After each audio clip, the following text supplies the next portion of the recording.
Test. 2, 3, 4.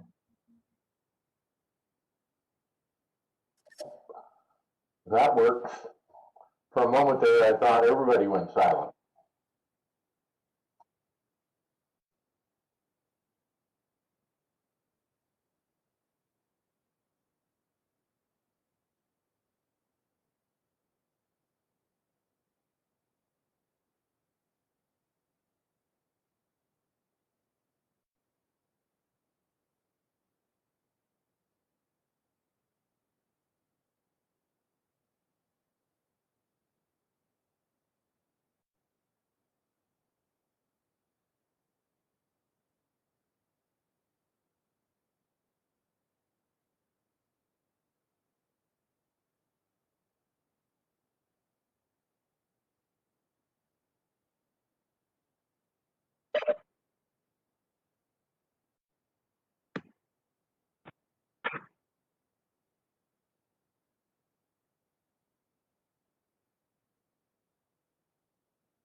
Megan and Leslie, are you guys getting texts from people that can't get in? I don't know if this is set up like it was yesterday as a meeting with restricted number of participants, but I'm getting texts from people who say they can't get in.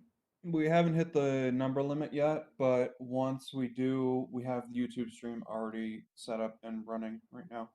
Okay, I just got a text from a colleague who said I can't get in again. It's telling me there's limited participants. Wow, yeah, we're not to the limit yet. We're at 142 right now. So, but I don't know. Sorry, Patrick. You're I'm good. always talking over you, Patrick. Sorry. You're good. Jill, and everybody, an email went out yesterday, late afternoon from operations with the YouTube link. So if they can't get into this meeting, there's a YouTube link on that operations email. Okay, the one from yesterday has a link for today? Yes. Yes. Yep. Okay. There's a link. All right. Yeah. Link for the Okay. YouTube, link for the WebEx. Yeah. Okay, I'll tell her that. Thanks. All right, thank you.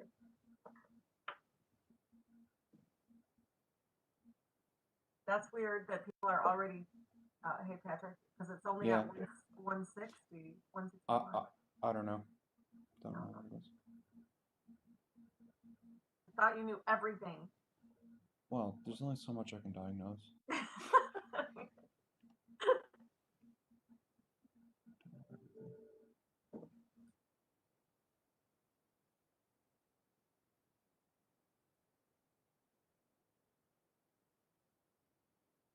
So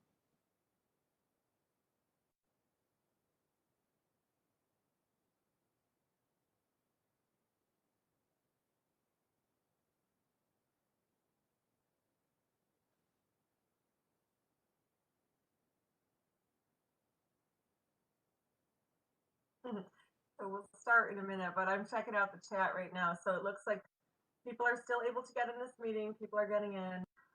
If anyone is contacting any of you saying, hey, I can't get in, please let them know about the operations email that went out yesterday afternoon. There is a link to the YouTube live stream.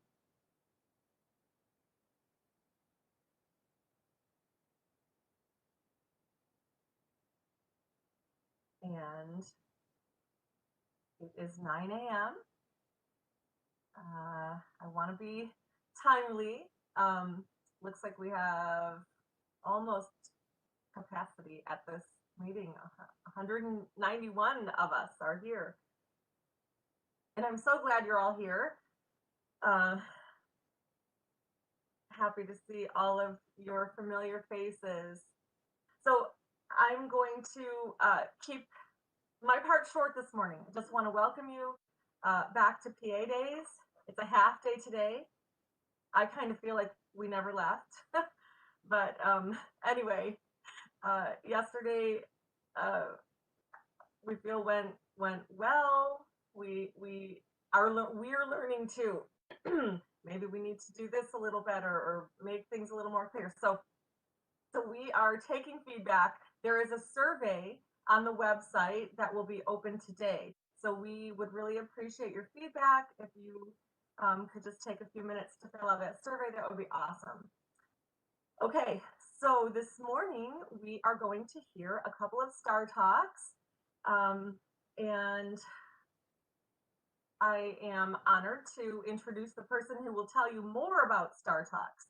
So I would like to introduce to you someone who is a professor in integrated English. She's an academic senator.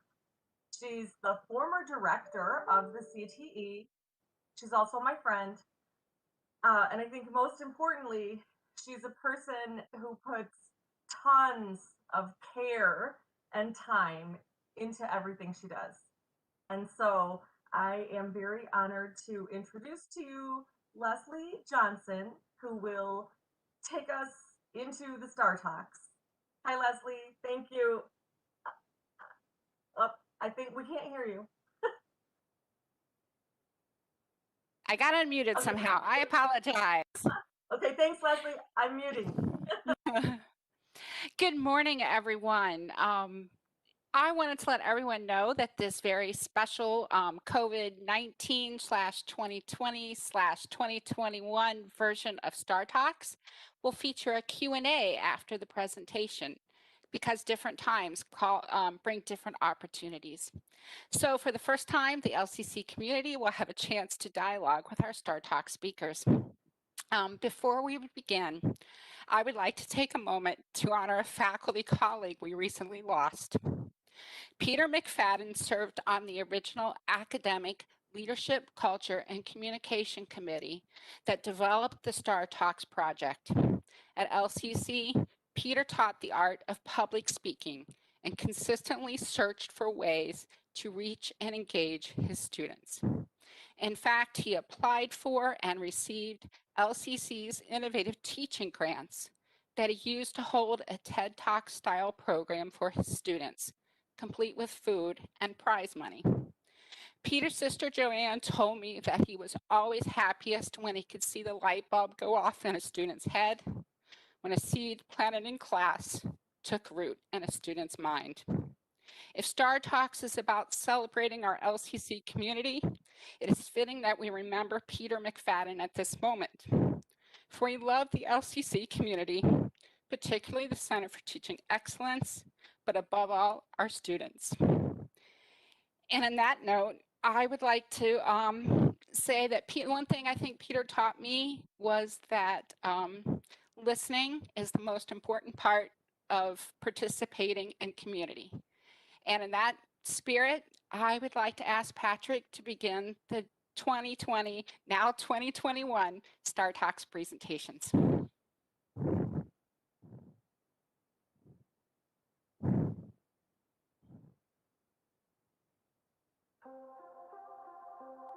Welcome to the 2021 edition of LCC StarTalks. StarTalks is an annual event held during professional activity days. StarTalks are based on the power of ideas to change attitudes, lives, and ultimately the world. So let's jump right into it with to introduce you to Sarah Garcia Lentz. Welcome to the 2021 edition of LCC StarTalks. StarTalks is an annual event held during professional activity days. StarTalks are based on the power of ideas to change attitudes, lives, and ultimately the world. So let's jump right into it with our first of two StarTalks.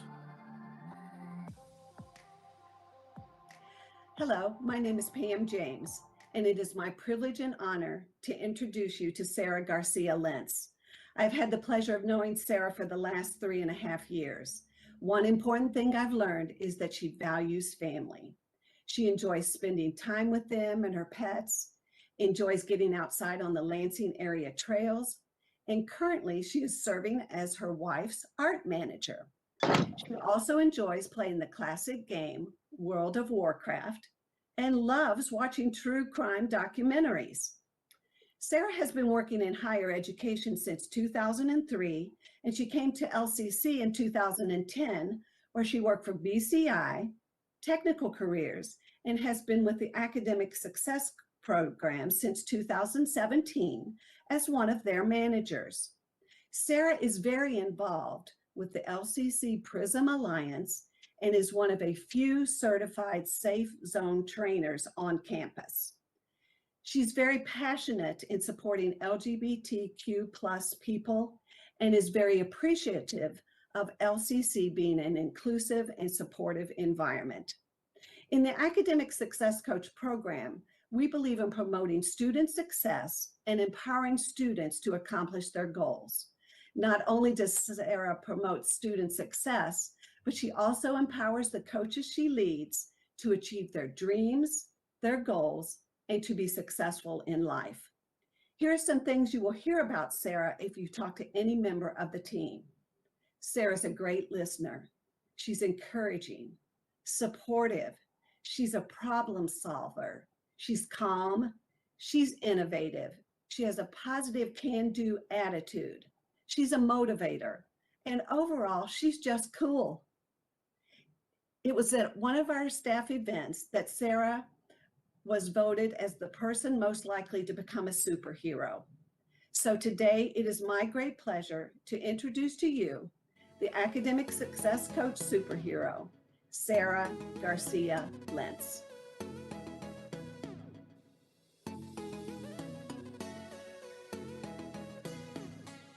Thank you for allowing me to share through this platform.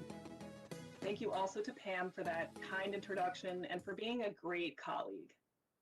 My talk is Safe Zone Takeaways, Personal and Professional Reflections, and my love of college.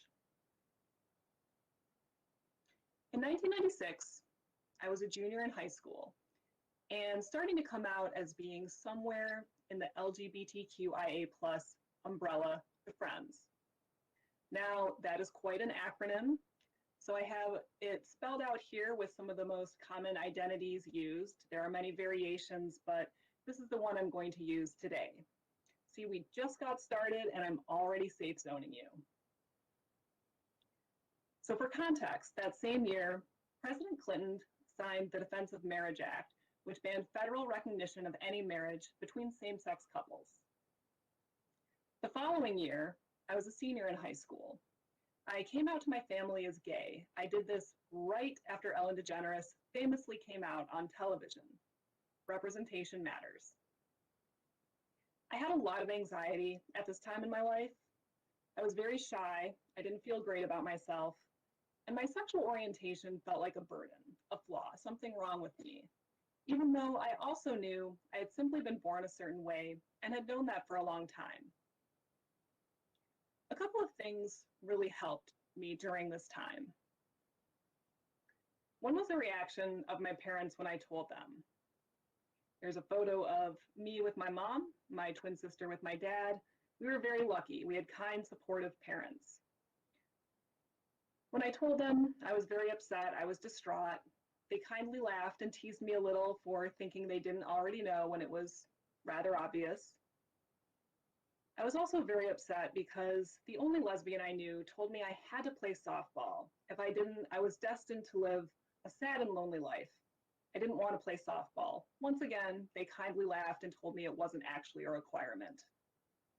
I also made some good friends that year. There is a photo of me at graduation with a couple of friends, eager to see what was going to happen next.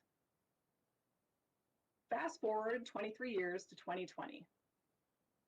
So much has happened for me personally in that time, but also for the greater LGBTQIA+ community. There's Proposition 8 in California, Don't Ask, Don't Tell is repealed. People who are openly transgender are allowed to serve in the military, and then they aren't, and it's debated. The Defense of Marriage Act is repealed. There are debates in Michigan about whether the Elliott Larson Civil Rights Act should include sexual orientation and gender identity as protected classes. The validity of my identity and others' identity is still up for debate. Therefore, I feel extremely privileged to work for an institution that not only has a non-discrimination policy that includes sexual orientation, gender identity, and gender expression, but beyond that, to work for an institution that actively embraces diversity, inclusion, and a desire to keep improving. It's a place I've always felt that I can be myself, and I know not everyone is so fortunate. For the past 3 years, I've been one of a few certified safe zone trainers on campus, thanks to the LCC Foundation, LCC's Prism Alliance, and the Office of Diversity and Inclusion. They were able to support a few of us in going to New York, becoming certified trainers, and bringing this training back to LCC. During this time, we were able to train over 250 LCC community members, largely faculty and staff, and also a few student leaders. For me personally, it's been an experience I've been thankful for a few reasons. One, it's been a way to connect with people around campus outside of my official position. I've met some great folks who I may not have otherwise met. Two, it's opened some dialogue to address specific concerns or challenges on campus. At almost every safe zone training, the issue of working with students who use names other than their legal names comes up. The preferred or chosen name policy has been worked on for years, and it's exciting to see some recent progress. It has also led to some other educational opportunities on campus, such as talking with a nursing class on the difference between biological sex and gender identity, and offering a training last year during professional activity days on respecting transgender students. But most importantly, the people who go through this training receive a 3-inch round sticker. Yes, a sticker. A sticker may not seem like much, but it is more than a sticker, it is a symbol. It's a symbol of support, it's a symbol of recognition. Employees can put it on their laptops or their notebooks, their office door. Some students have seen it and said it's cool or made positive comments. Some have chosen to come out, the staff member they're talking to, and most others say nothing. But I know when I was a college student 20-some years ago, seeing a symbol like that meant a lot. It meant there were supportive people around, not just supportive peers and friends, but supportive faculty member, administrators, people I looked up to. When I attended the Safe Zone Facilitator training, I heard a story about a young college student who was struggling with his own sexual orientation. He was very isolated, felt alone, and was thinking of ending his life. Every day, he walked past a faculty member's door and saw a symbol like this displayed. It gave him some comfort. It let him know that there were supportive people around. He never said a single word to this faculty member, certainly never talked about the sticker, but he chose to keep living, eventually became a safe zone trainer, and shared this story. I do believe symbols like this can make a difference. So what really is a safe zone anyway? There are many definitions, but a safe zone or safe space is a place where all people can bring their authentic selves and feel safe, welcome, and included.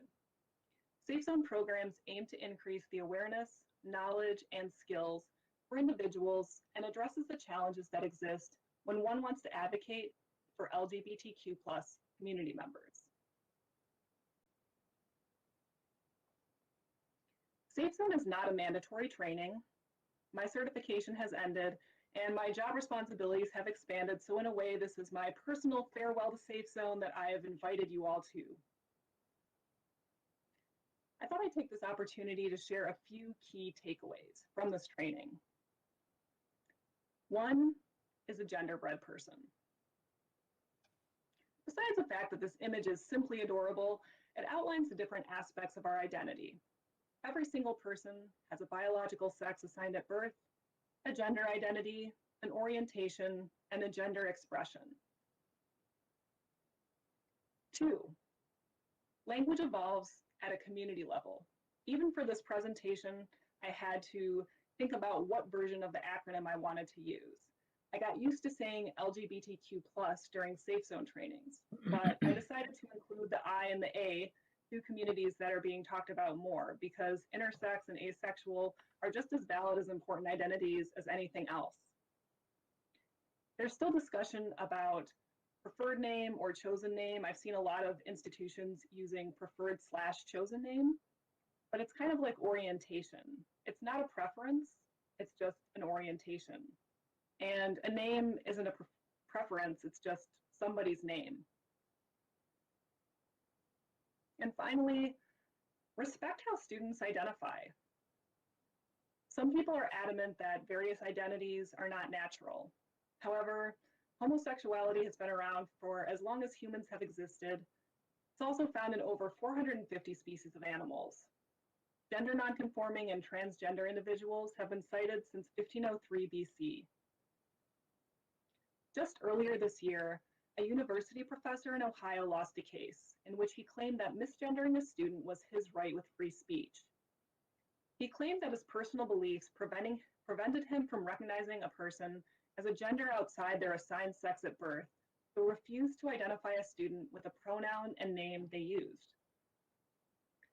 No matter what your personal beliefs may be, I question how causing harm to another person by not acknowledging who they are aligns with these beliefs. To me, it seems like an obvious choice and a value of student success to respect how students identify. The LCC Prism Alliance is an employee group on campus that focuses on LGBTQIA+ issues. This year during Transgender Awareness Week, we developed a handout for faculty members to use on ways you can be inclusive and welcoming in the classroom. There are tools on using gender-neutral language and inviting students to share how they like to be identified. I'm not going to go through it today, but there's a link to our website, and I encourage anyone to take a look at it.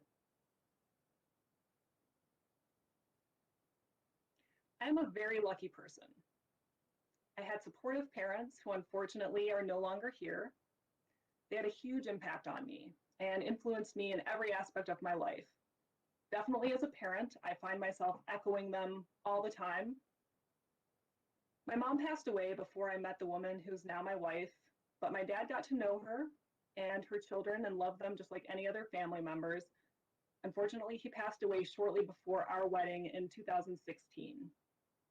I have a lot of privilege. I had access to a great education. I get to work with an awesome team of success coaches at an institution where I can be myself. I also got to attend a college that was supportive of me in a lot of ways. It helped me gain confidence and learn what my interests are. I got to do an independent study one semester on entomology just because I thought bugs were cool. I got to do a final project for a class on the history of women in punk rock just because that was an interest of mine. I had a lot of supportive faculty and administrators around that really impacted me and influenced me. When I visited my senior year in high school, it happened to be during a pride celebration. There were rainbows and chalkings, symbols of support everywhere. I knew I had to go, and with my parents' support, I was able to. Many students, however, are not so lucky. About 40% of homeless youth identify as being in the LGBTQIA+ community. Many have been kicked out and denied support from their parents and families. Youth in this community are more likely to experience increased incidents of mental health concerns. It's difficult to not internalize negative messages about who we are.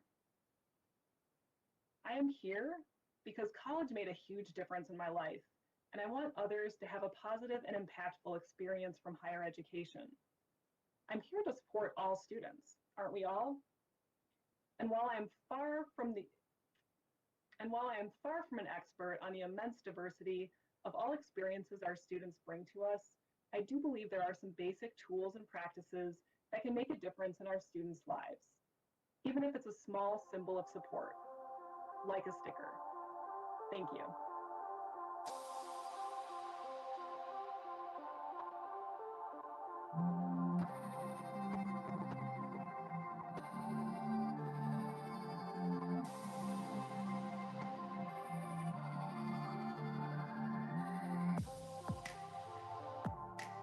Hi, everyone. I'm Martha Madigan. I teach first-year experience for the Integrated English program. Here's something I never thought I would say. I miss Dart Auditorium. At the beginning of every semester, we could walk through those doors and see people that we only get to see once or twice a year, all of us in one place. But this is the second semester, hopefully the last, that we don't get to do that. It was at one of those large auditorium gatherings that I asked our next speaker, Ed Thomas, to do a StarTalk. I happened to be sitting in front of him when Leslie Johnson asked people to nominate colleagues. I turned around and said, "Would you consider doing a Star Talk?" He said yes immediately, not hesitating for a second, which was pretty impressive considering we barely know one another. I looked at him and I said, "Do you mean it? Because I will nominate you." And he said yes. I was so impressed. At the time, I was thinking that it would be great to have some speakers from West Campus, have a little more diversity in our Star Talks, but there was more to my thought process than that. I knew Ed was a criminal justice faculty member. I'd seen him at committee meetings, and he seemed to ask thoughtful questions that helped us to get to the point of what we were trying to clear up. It was clear that he shares my view that a brief meeting is a good meeting. But one day, some years ago, I went into a funeral for a colleague who was taken from us way too soon. I walked into that church, I looked up, and there on the pulpit was Ed Thomas. I had no idea that he was a member of the clergy, which made me admire him that much more. I thought about that combination of criminal justice and church pastor. It feels like such a balancing act that made me want to learn more about this man who walks this tightrope between these two worlds. So with that, I'd like to introduce to you Ed Thomas.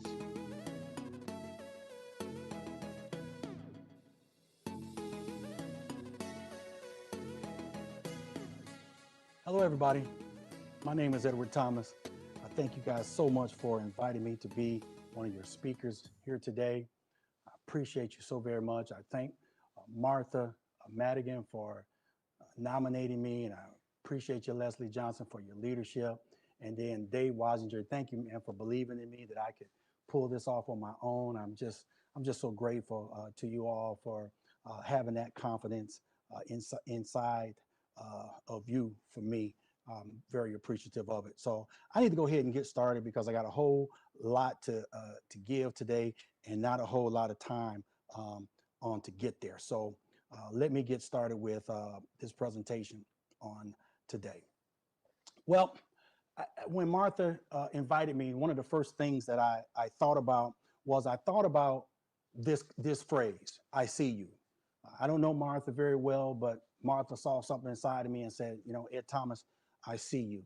I see you." And so I start thinking back over my life, and I start thinking about some of the various things that I have encountered, some of the various people that I've encountered.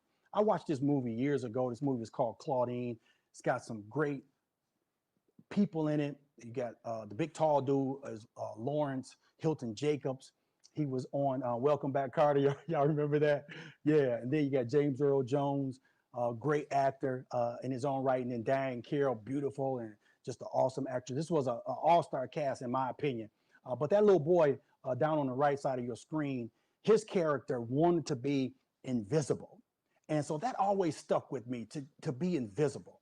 And what's interesting to me is that sometimes in life, people will render you invisible. Sometimes in life, they'll look by you.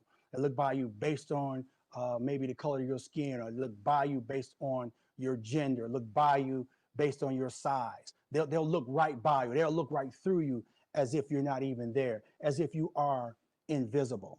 So in life, when I started looking at this particular topic today, I started thinking about people who have saw me in the past. They've saw me.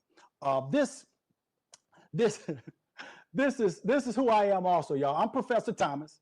Yes, I am Professor Thomas, but guess who I also am? I'm also Pastor Thomas. Yep, I'm also Pastor Thomas.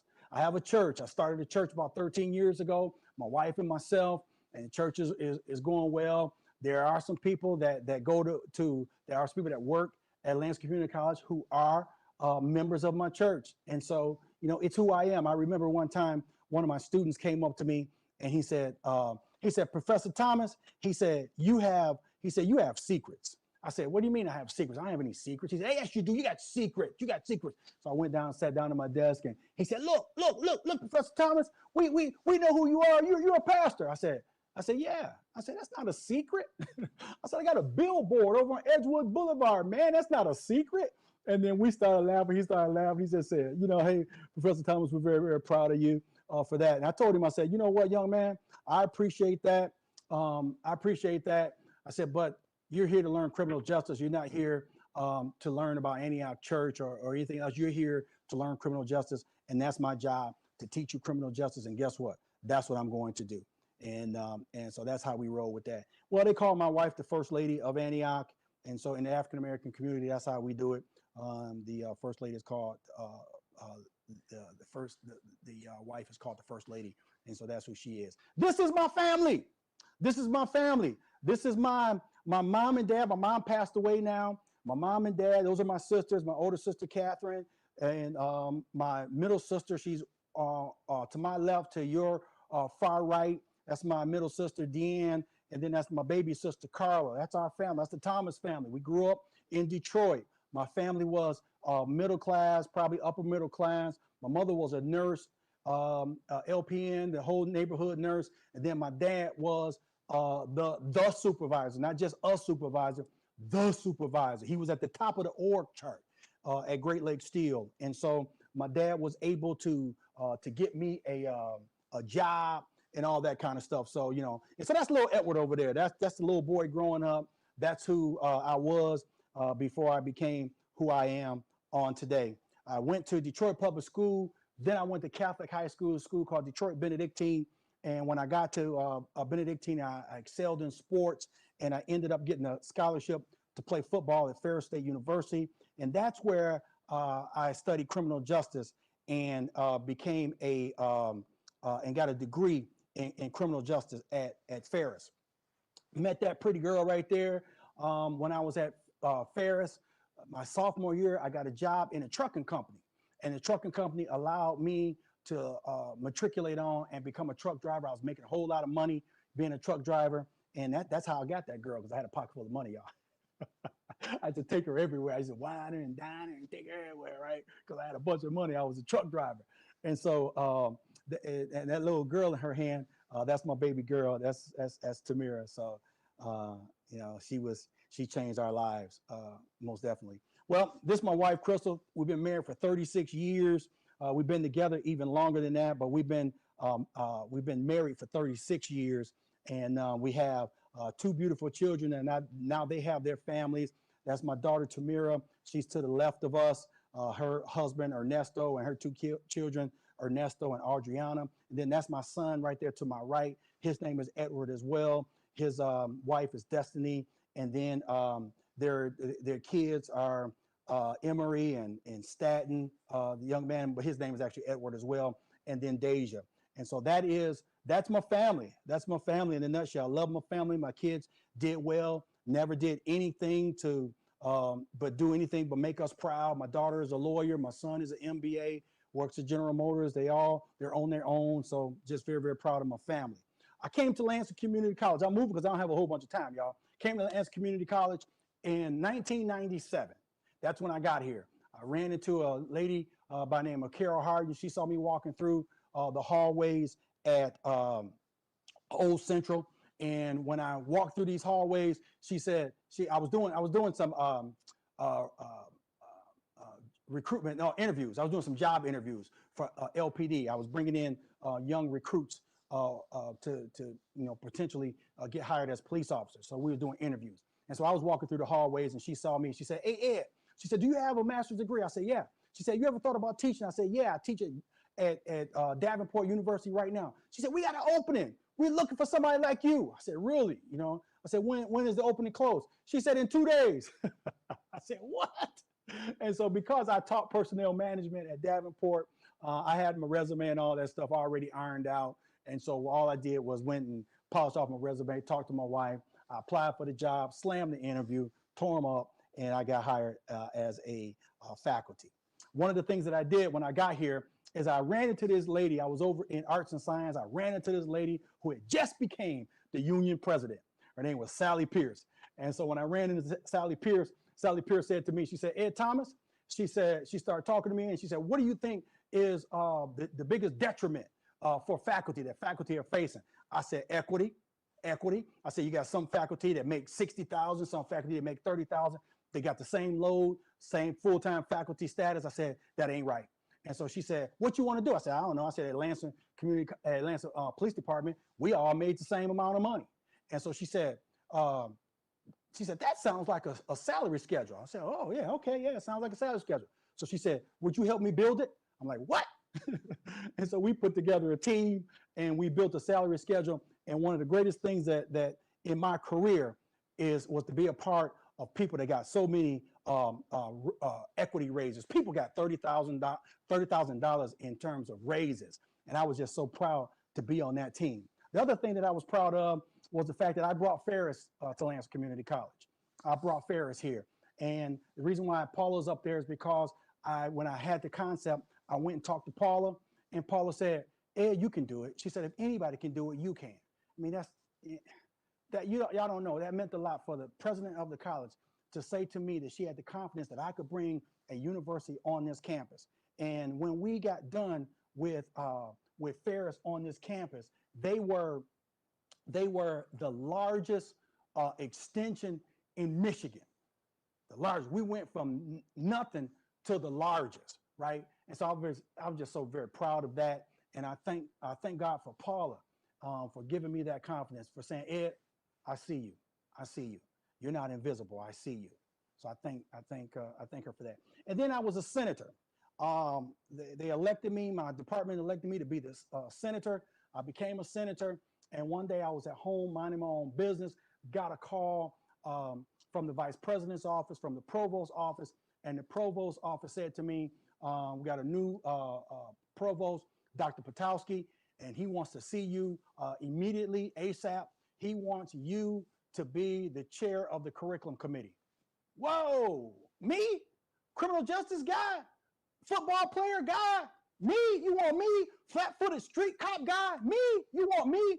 And yeah, we want you. So I got there, got to the office, sitting in this big boardroom, and Alex Azima is there. That picture cuts the top of Alex's head off, but that's Alex. And Alex is there, Dr. Patowski is there, and they say, Ed, we want you to do it. We believe that you can do it. We believe you have all the tools to do it. And so I did it. One of the things that I did, that I brought, was I was able to bring the technical review team. And I mean, that was awesome. I didn't believe in wordsmithing in the middle of a meeting. So I said, put this technical review team together. Y'all hash out what that department needs, hash it all out, then bring it back to the committee. And it has worked phenomenally. And then also what I was proud of is the fact that I brought in the financial aid director, had the wisdom to say that the financial aid director needed to be at the table. And then finally, I brought in, I created a program called Digital Evidence Specialist. It's a digital evidence specialist degree. And that degree is all about technology. I brought in this degree because law enforcement is dealing with technology now. The cell phone has now changed the game. This is a computer. Police officers are dealing with these computers every single day, and they got to know how to deal with them. So I went to the computer information technology folks and said, partner with me. Took them about a year before they said, okay, guys, I don't think Ed is crazy. I think he may have something here. And so they came back, they partnered with me. I brought them up to say, I want to thank you, Ed Sunica, because Ed Sunica said, Ed Thomas, man, I see you. And so I'm just grateful. Thank you, Martha, for this invitation. Thank you, Leslie, for your leadership. Thank you, faculty. I appreciate you guys for wrapping your arms around me and accepting me as your colleague. I say to you guys, have a great year. The best is yet to come. Y'all take care. Y'all take care now. You too. Thank you for watching the 2021 StarTalks. The StarTalks committee would like to thank all those that nominated colleagues and especially this year's speakers and presenters. These, along with previous StarTalks, will be available on LCC's website for on-demand viewing.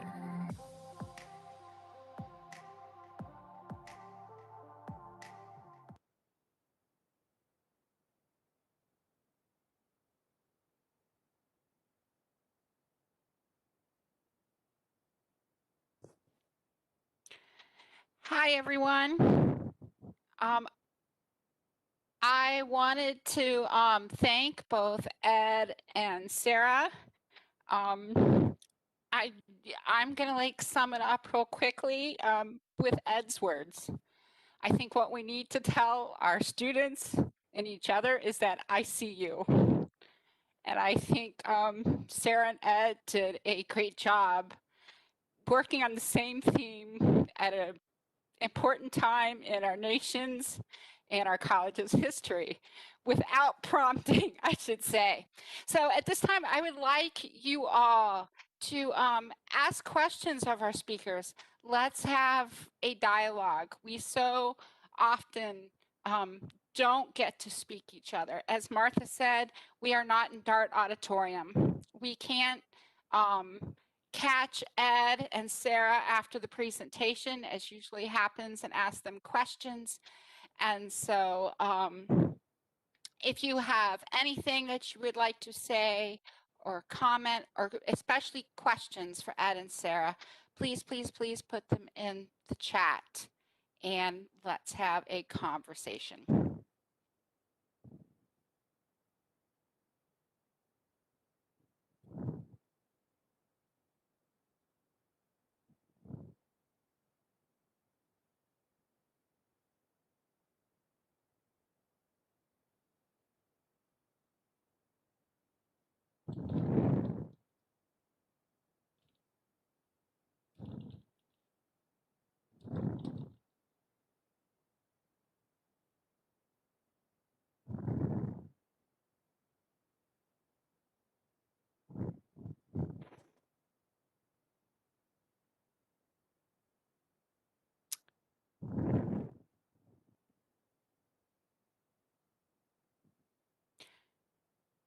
Oh my God, all of a sudden the questions start pouring in.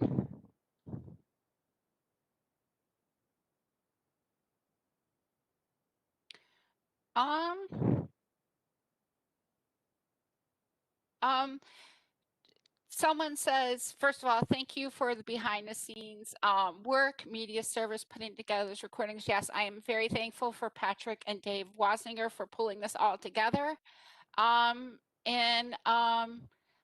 Question, hi Ed, given the recent debate on whether or not to encourage students to have camera on, how is it different to see someone literally versus figuratively? Did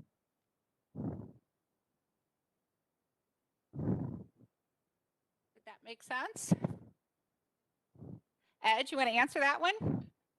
Patrick's got help unmute us here, Patrick. You want me to come off mute? Yes, I do. And answer that question. I've been on mute for 2 days. I really think, Mark, I'm really trying to work through that whole thing. And I love you, Dr. Mark. That's my brother from another mother. He was my sidekick when I was the chair of the curriculum committee. So thank you, Dr. Mark.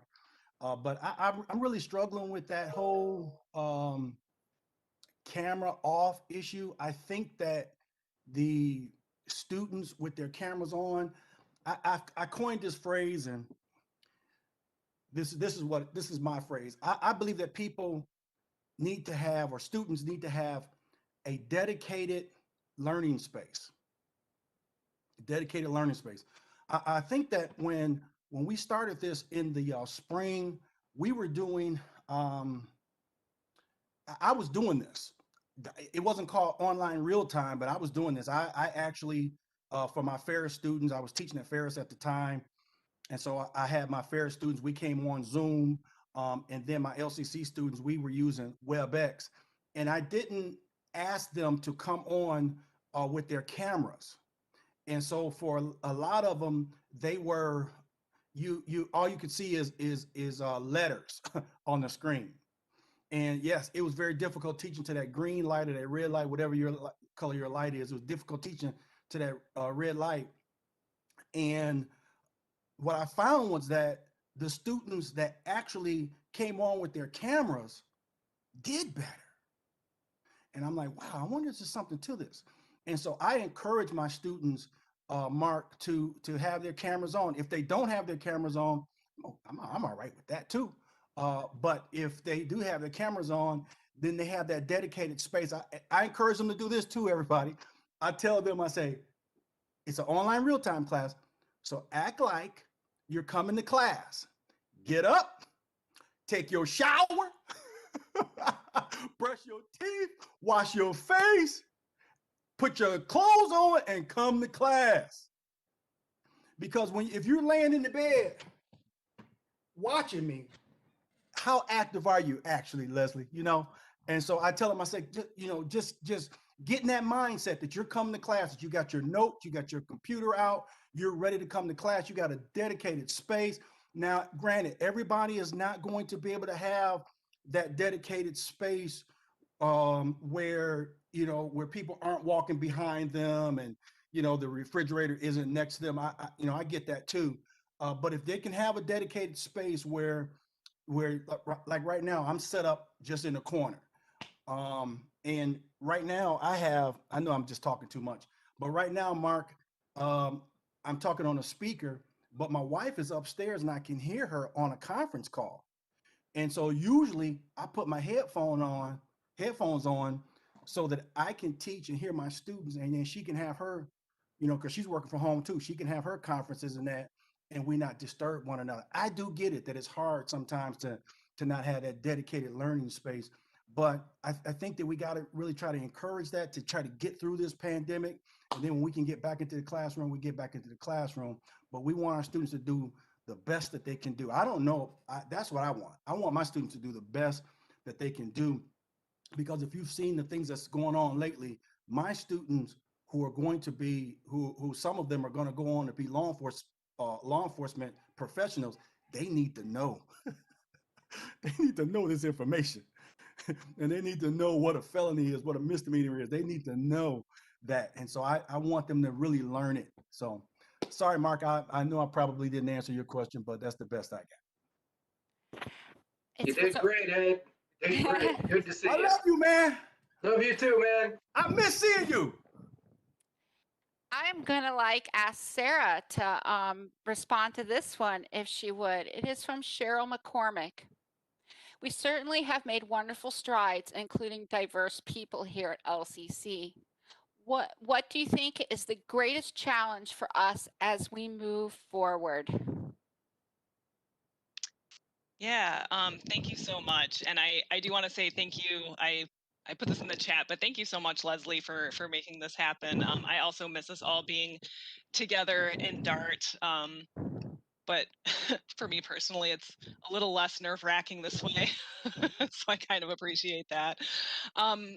So I think again, LCC does a great job. I think continuing to move forward with things like the chosen or preferred name policy is super important. We hear from students regularly who, this is an issue for. They might be anxious about reaching out to their instructors, or having to essentially come out each semester. And so this is really a safety issue for students. So I think that's really key.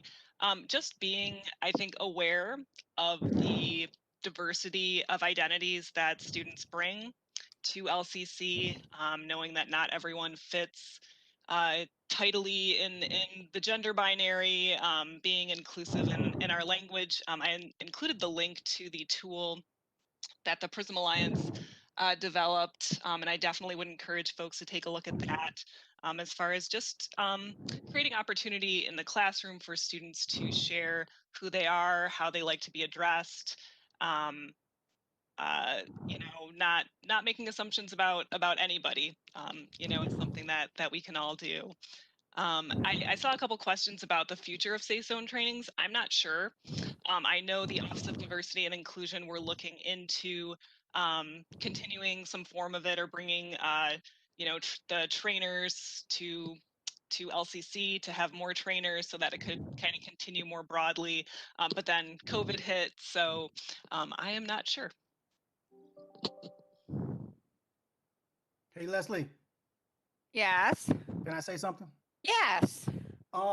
Somebody put in the chat that they had to take a 5-minute break because a student had to take care of their child, during the class, and somebody else put in the chat that they had students got into an argument with somebody. They had to mute them because they muted their mic or something along that line. And I just want to encourage us that this is a great challenge what we have before us. We're right dead smack in the middle of people's homes, and you know it's really hard what we're doing. And I just want to encourage you guys to just hang in there. Keep trying to do the best that you can. I had last year. Last year I hesitated because I got to be careful. But last year I had a student at Ferris. One of my students came in and we had the cameras on, and he came in there with a drink. And I'm like, "Are you drinking?" He's like, "Yeah." I'm like, what? What? Right? We're getting ready. We're trying to learn something here. And so you see a lot more now than we would see in the classroom. And so we have to probably tolerate a little bit more now than we would if we were just in the classroom. And so I encourage you. I know that, you know, sometimes we feel like we got to referee a little bit, you guys, but hang in there.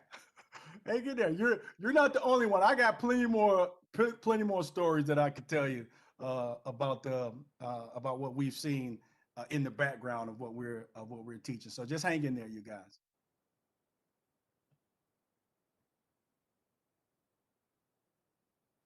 I think this one is for Sarah. Did you meet resistance to, and it could actually be for both of our speakers. Did you meet resistance to what you did? And if so, how did you handle it? We can start with Sarah.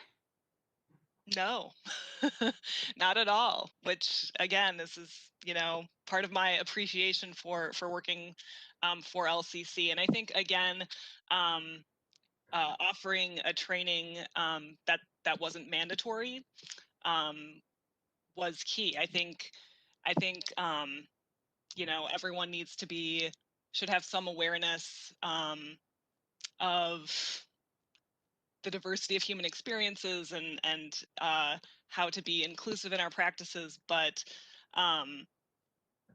being a safe zone kind of goes a little bit beyond that, and not everybody wants to do that, and that's okay. So no, the institution was supportive. People who showed up were very positive. Overall, it was a positive experience. I probably just echo what Sarah's saying in terms of receiving resistance. What we're trying to do is set up atmospheres so that people can learn and grow and be the best that they can be. When we look back, when all of us, I went to college in the 80s, and I remember certain people, I remember certain professors. I remember them, and I remember the impact that certain professors had on my life, and I remember the atmosphere that certain professors had set up. I was like the only African American in law enforcement at Ferris, and so sometimes, you know, I welcome the atmosphere where the instructor protected me. I welcome that, and you know, and I say what I mean by that, Sarah, is I'm the only one in the room, and they start talking about a issue involving African Americans, and the whole class turn around and look at me. What? I'm 19 years old. I gotta represent the entire Black race. I'm 19. I just want to have some fun, man. And so I appreciate the atmosphere of when instructors say, "Hey, oh, he don't speak for everybody. We're not going to we're not going to do that to him." And so that's what I try to do. I try to create an atmosphere where people can learn and everybody can feel good about their experience, and they look back over their life and say, "Man, I really love LCC. I had a great time there." Another question for both speakers, a good vague question from Sally Pierce, and so you get to answer it any way you like. So what should we do next?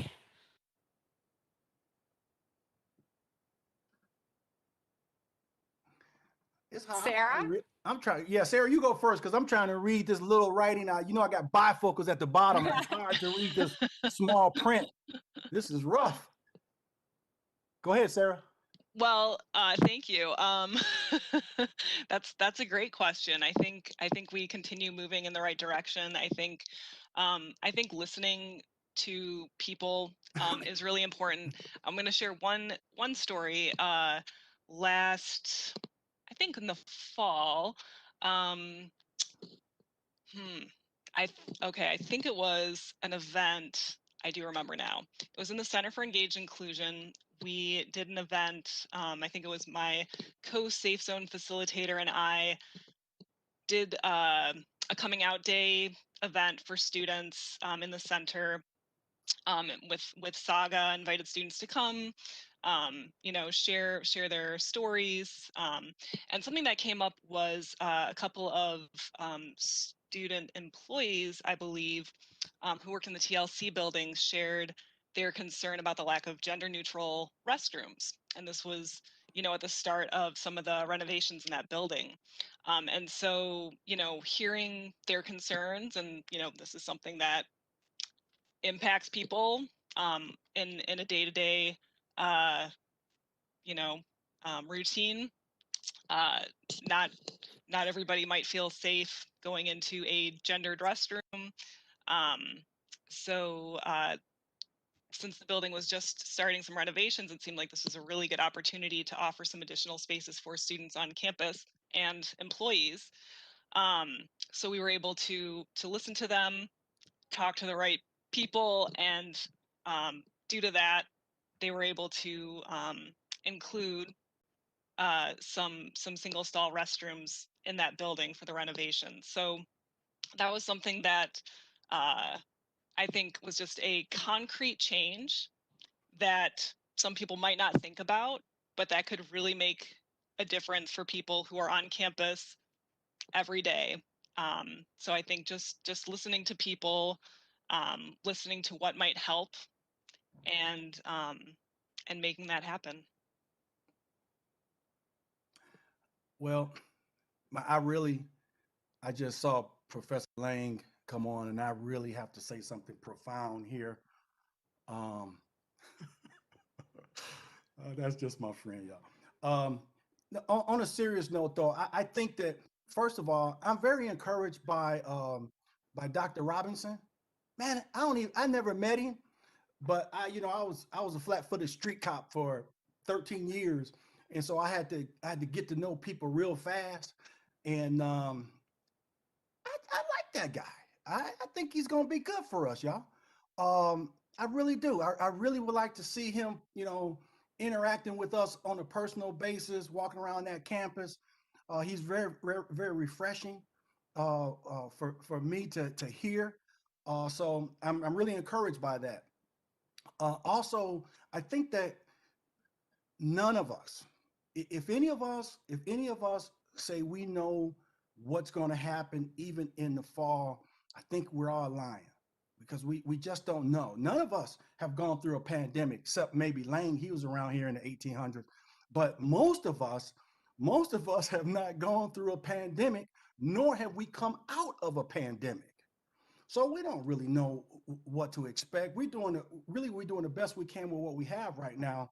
And so I would say, if we start to prepare, I would say to the college, start putting cameras and microphones into the classrooms, so that when we do come back, those students that don't feel comfortable with coming back can still have access to us via the camera or via the classroom, if that makes sense to you, to everybody. And I'm not talking about having one or two classrooms where faculty can go. I'm talking about having every one of our classrooms equipped so that we can just turn the camera on and the student can be at their house or whatever apartment, wherever they are, they can get the lesson and not come to campus, because everybody's not going to feel good about coming back. So I think that we just have to adapt to whatever the time is going to be. I think that we got to be flexible. My football coach in college used to say this all the time. He would say, be flexible and things will work out. Be flexible and things will work out. So we got to be flexible about what the future holds, and then kind of go from there. That's just my own. That's just my own. And then finally, let me say this, Les. Let me tie it in with this, Les. And then let's see people. Let's see people. Let's stop looking. Let's stop looking past people, and let's see people. And then not only see them, but let's recognize their gifts and their talents. And we can go a lot far. We got a lot of talent on this campus. We just got to see people and pull that talent out and put it in places where it can benefit all of us. In the spirit of being flexible, a question for Sarah, a very practical question, but one that I think that shows the strength of the LCC community. Is it possible to teach safe zone training in perhaps like a WebEx environment or some other environment? Because obviously you've told people now that, convince people it's time to do this. That definitely is a possibility. I do think, my personal opinion is I think trainings like that, it's really helpful to be interactive, to have space for conversation. That was something that I think was really beneficial with the trainings, as people could share their personal experiences, have dialogue. So I think that interactive space is important. But I think something that we've learned during this time is almost anything can be done virtually. So that is for sure a possibility. And a very practical one. Your recommendation, would it be nice if students had a way or could or should put their preferred pronouns into Zoom or WebEx? Definitely. Yeah. So I think that's something that faculty and employees can do, is just role model that. If you share how you like to be identified, that offers the space for students to do the same.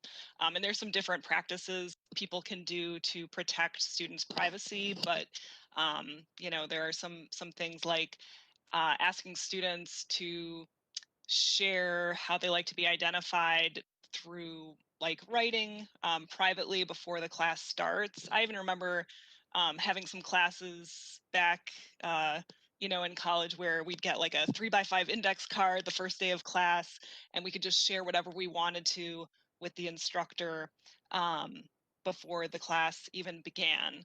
I think there's different things like that to allow that space for students to share, this is how I like to be identified, this is the name I use, without outing them or making them announce it to the entire class, but also not making it a requirement, because not everyone might feel comfortable doing that. Some students, college, for a lot of people, it's the first time they are out of their homes. They might be exploring their identities, they might be figuring things out, they might not be sure how they identify yet. But I think role modeling that and offering the opportunity is a great practice. And that means we are out of time. We didn't get to a couple questions. One, I'm going to follow up with Ed, because I think it'd be a great PA Days breakout session in the spring, and we might follow up on that. But I want to thank Ed and Sarah and everyone who asked questions and paid attention. Not quite like being in DART, but close. And I want to thank all of my friends and colleagues at Lansing Community College for this great moment. Thank you, and have a good rest of your day. Thank you so much, Leslie, and everyone. I'm going to let you go because it's 10 o'clock, and the first session's 5 minutes. So if you have any questions, Skype me or email me or Anicia Dillard. Thanks, everyone. Have a wonderful day and a fantastic semester, too.